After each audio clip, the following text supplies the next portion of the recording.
Hey YouTube, Denny here, and I just want to bring you up to speed with what's been going on with me.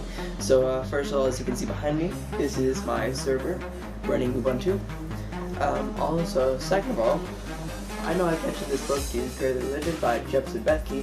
I do want to say I went up to Chicago last night being April 4th, 2014, 4/4/14, and I brought my book along, and I most definitely got it signed by Jeff himself.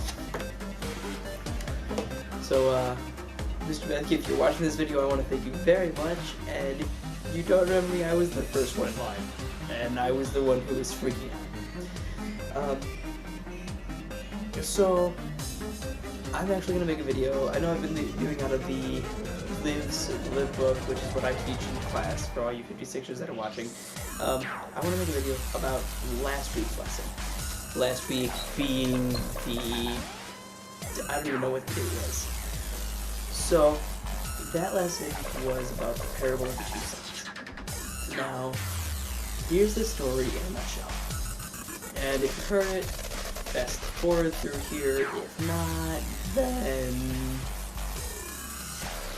listen. That's what I was looking for. Okay, so it starts off. So, there's a dad. And he has two sons, obviously. There's an older and there's a younger. Now, they're a well-to-do family, so they've got servants. Now, what happens is the dad, at the beginning of the story, he just says to both boys, he's like, you both get $10,000 each. And so they're both like, okay.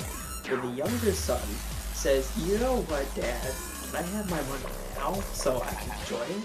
And you can see me enjoy it? And I was like, yeah, sure.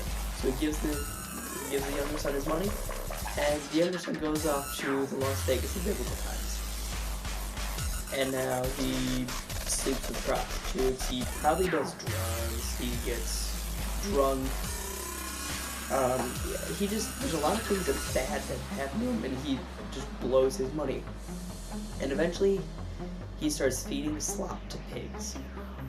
And he knows he hit rock bottom. He comes to that realization when he's looking at this slop he feeds to pigs and saying, gee, that looks tasty, legitimately. It's not a joke. And so he's like, hey, wait a second.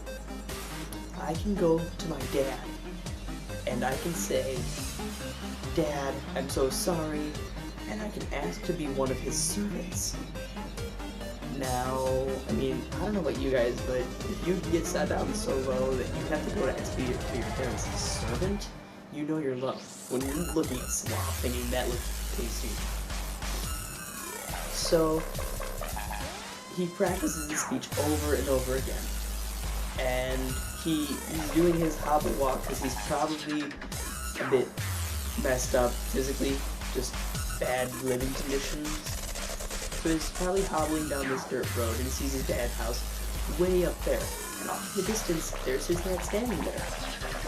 And the dad sees his son and he runs to him. Not like a quick walk, literal full out run to him, to the younger son. Now the younger son starts his speech. He starts off, Dad, I'm so sorry, I blew the money, I did bad things. Will you please take me off with me as your servant? But the dad just calls to his other servants and says, get him a robe, wrap it around him, get him a ring for his finger, get him sandals for his feet. We're going to go. They slaughter the fattened calf for him for a feast, and then they party. Okay?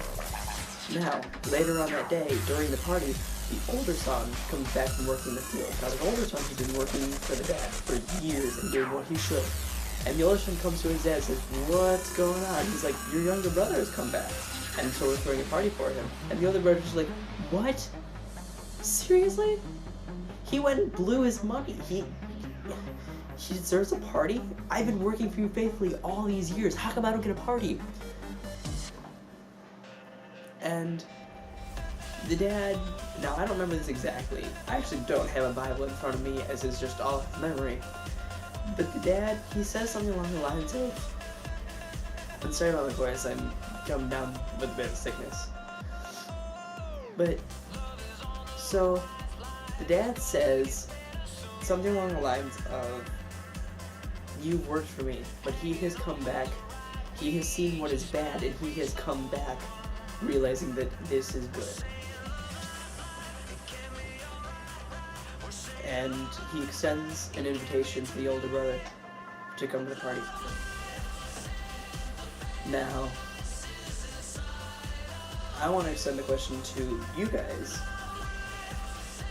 If you're that older brother, let's put this into perspective.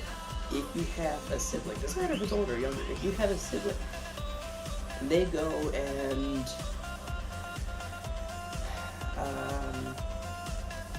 I don't know, if they, I'm trying to think of something that all ages can relate to.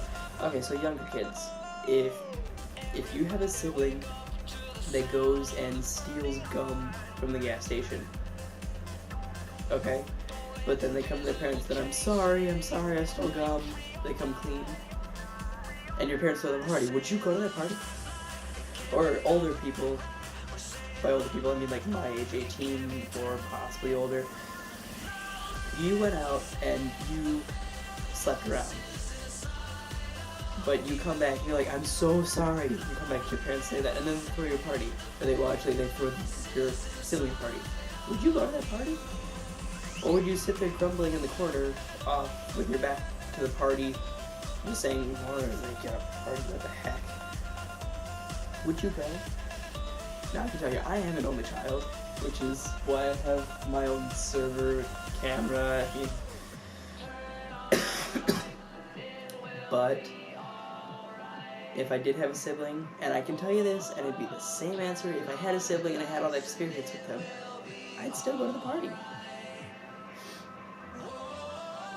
And now that, Jesus is telling a story in the Bible, and I mean, you can pick up kind of meaning immediately, but in case you didn't, obviously, the father is playing the role of God.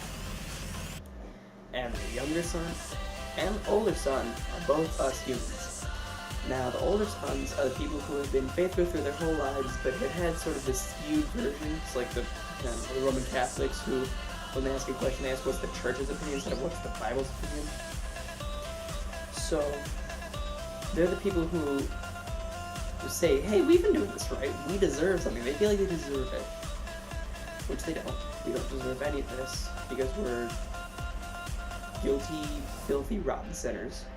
But God loves us so much, He forgives us. We don't deserve any of this. I don't deserve anything I have here, but I'm very thankful I have it. That's the older son. And the younger son are all of you out there who were sinners and decided to come to God. Or who realized something was wrong in your life and you came to God. So, I just want to say, if you were in the older son's position, now, even me, I've already come to God. I'm with God and He is with me, and He controls me and He takes over me wholeheartedly.